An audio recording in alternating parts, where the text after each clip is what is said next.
गांव में fashion show. शहर की फैशन डिजाइनर रितु की शादी गांव के जमींदार शेर सिंह से हो जाती है। लेकिन शहरी कामकाजी रितु का गांव में मन नहीं लगता। क्या सासू माँ, ये गांव में तो कुछ नहीं है, मेरा दिल ही नहीं लगता यहाँ, क्या करूं मैं। अरे बेटा, जहाँ पति का कारोबार बीवी तो वही अच्छी लगती है ना। अब हम लोग इतने पैसे वाले हैं कि गांव में मेरे बेटे लायक लड़की ही नहीं मिली। अरे माँ, मैं तो ये बोल रही हूँ कि क्या करूं जिससे मेरा थोड़ा दिल लगे। अरे बेटा, मैं भी शहर की थी। यहाँ आकर मैंने गांव में स्कूल खोल लिया। बच्चों को पढ़ाती थी तो मन लग जाता था। तू भी कुछ देख ले जिससे गांव की बहू बेटियों का भला हो जाए और तेरे जमींदार ससुर जी का नाम भी हो जाए। रितु क्या करती, फैशन डिजाइनिंग वाले कपड़ों को गांव की औरतों पर कैसे ट्राई करती।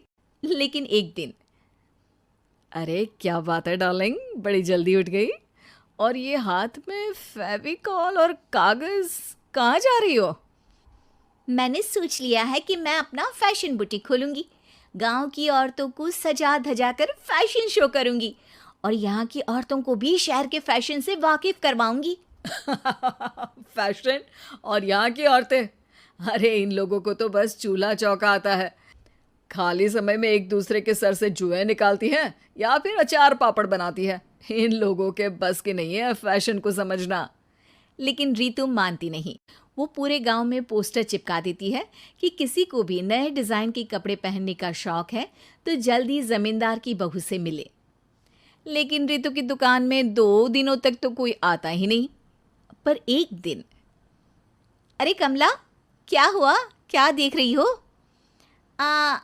ये पुतला देख रहा है दीदी। क्या दिख रहा है इसमें ऐसा?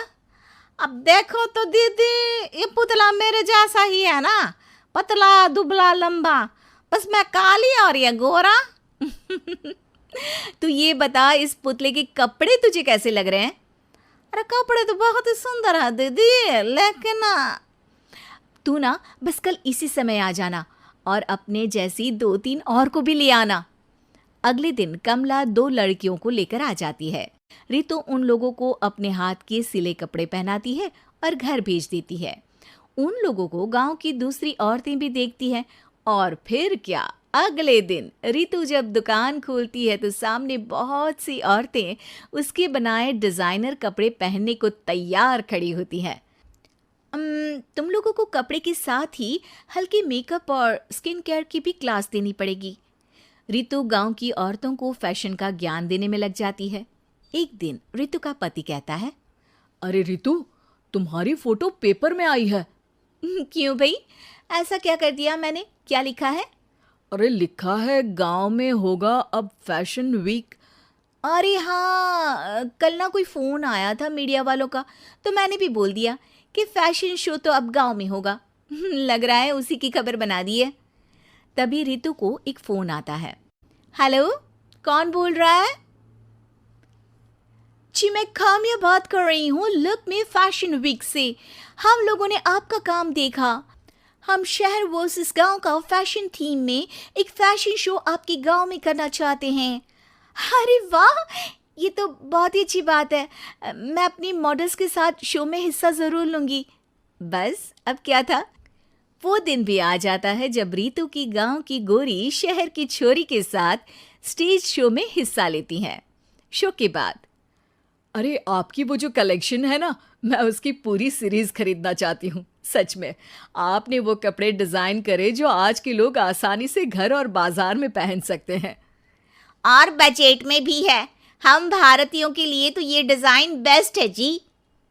वैसे आपने क्या सोचकर ये कपड़े बनाए और आप इसे कितना आगे और लेकर जाना चाहती हैं? औरतें और फैशन एक दूसरे के पर्यायवाची है। तो ये किसने कहा कि गांव की औरतों को डिज़ाइनर कपड़े पहनने का हक नहीं? मेरा मानना है कि शौक सभी औरतों में होता है। ज़रूरत है तो बस उसे जगाने की, उनके हिसाब और बजट के कपड़ों की जो मैंने बनाए और सबको पसंद भी आए। अब रितु का गांव हर जगह प्रसिद्ध है, ना सिर्फ रितु के लिए बल्कि वहाँ की औरतों की फैशन के लिए भी।